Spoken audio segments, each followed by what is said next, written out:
Neyniyim, necə eləyim? Analar qədim uşaqlarına arzu etdikdə, onların ən böyük arzularından biri buydu ki, neyniyim, necə eləyim deməyəsiz. Amma bu günləri ölkənin vəziyyəti, iqtisadi vəziyyət elə bir boğunaqlı, acı bir vəziyyətdədir ki,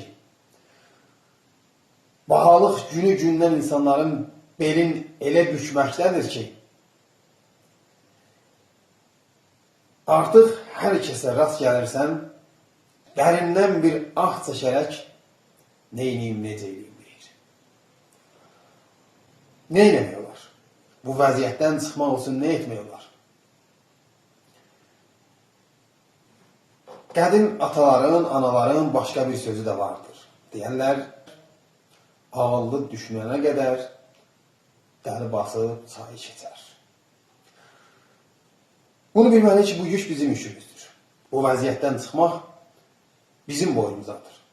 Və kimsə bu yükü bizim mərimizə daşımayacaqdır. Hər kəs bilməlidir ki, bu mənim yükümdür.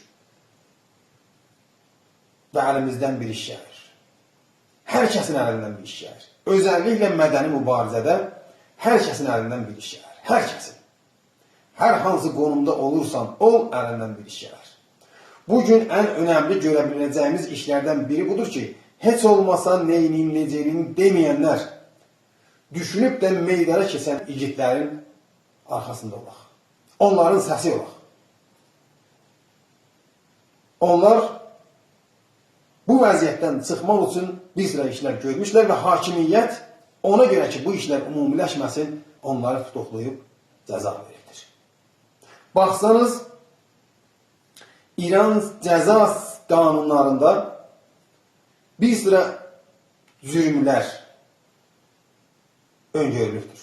Və onların bir sırası sadəcə insanları elə bu neyniyim, necə eləyim vəziyyətinə salmaqdır. Rejimə qarşı təbliğ edə bilməzsən, yəni nə qədər narazı olsan da rejimə qarşı təbliğ edə bilməzsən. Bir araya yığılıb bir iş görə bilməzsən, siyasi təşkilat qura bilməzsən. Yəni bunların istəkləri budur ki, insanlar tək qalsın və tək qalan insan təbii ki, özünü gücsüz sanacaq və neyniyim, necə eləyim deyəcəkdir. Bu arada bizim ən önəmli görəcəyimiz iş budur ki, birincisi hər şeydən öncə düşünməliyik, bizim bu vəziyyətdə boynumuzun yükü vardır. Və əlimizdən bir iş gəlir, hər kəsin əlindən bir iş gəlir. Meydanda olan insanlara dəstək olmalıyıq. Onlar ki, bizim səsimizdirlər. Onlar ki, susmuş dillərin harayıdırlar. O insanlardan biri bugün Hüseyin bəy Əmanı Nadarlıdır. Hüseyin Əmanı Nadarlı illərdir ki, bütün məsələlərdə meydanda olurdu. O da elə bizim təşkilatımız kimi çətin vəziyyətlərdir. O da əgər bu günləri balaca oğlunu, atasını, anasını düşünsəydi, onların çətinliyə düşəcəyini qayğı etsəydi, təbii ki, bizlər kimi sakit qalacaqdı. Amma o ata-anasının balasını sevdiyi halda məsuliyyətdən qaçmayıb və meydandadır. Bizim vəzifəmizdir bu insanlara, bu cəsarətli insanlara, bu savadlı, bu bilgili və bu sədaqətlə meydanda olan insanlara dəstək olaq. Dəstəyimiz hər türlü ola bilər və susmağımız bizi bu vəziyyətdə saxlamaq üçün ən böyük şərbədir. Hakimiyyət müxtəlif işlər görür ki, biz bu vəziyyətdə qalaq. Hər nə deyirlərsə, onlar onu bilin ki, bu vəziyyətin sürməsi üçündür.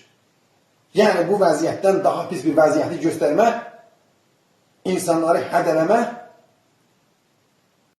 gəlin, rəy verin, bu vəziyyət pisləşəcəkdir. Bunlar hamısı ondan ötürür ki, bu vəziyyət sürsün. Əgər bu vəziyyətdən narazıyıqsa, ah çəkiriksə, dərindən, içimizdən yanırıqsa, onu bilin ki, bu vəziyyətin dəyişməsinə addım atmalıyıq. Bu vəziyyətin qalmasına yox. İbrahim Asmani Azəroğlu bu igidlərdən biridir. Bunun arxasında dayanmalıq. Bu adam heç nəyə mən yoxam deməyibdir. Bütün ictimai məsələlərdə meydanda olubdur. Mən bütün yoldaşlardan, bütün vətəndaşlardan, yaşından, başından asılı olmayaraq hər kəsdən istəyirəm bu insanlara dəstək dursunlar. Biz siyasi məhbusların əgər bu günləri arxasında dayanmasaq, gələcəkdə onu bilin ki, bugündən daha artıq vəziyyətə daha pis vəziyyətə düşəcəyik. Bu ki, filan kəsin əqidəsi bizdən fərqlidir. Bizə qarşıdır hətta. Biz belə şeylərə baxmalıyıq. Əgər bu günləri məmləkətin ən böyük sorunlarından biri demokrasinin olmamasıdır, buna inanmalıyıq ki, demokrasini əməldə piyada etməliyik, özü indidən.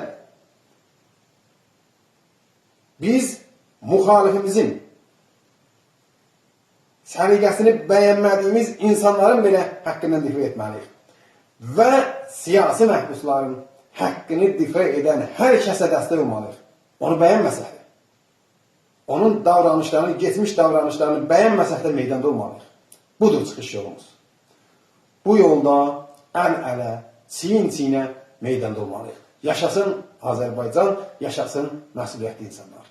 Yaşasın azadlıq, ədalət, milli hökumət.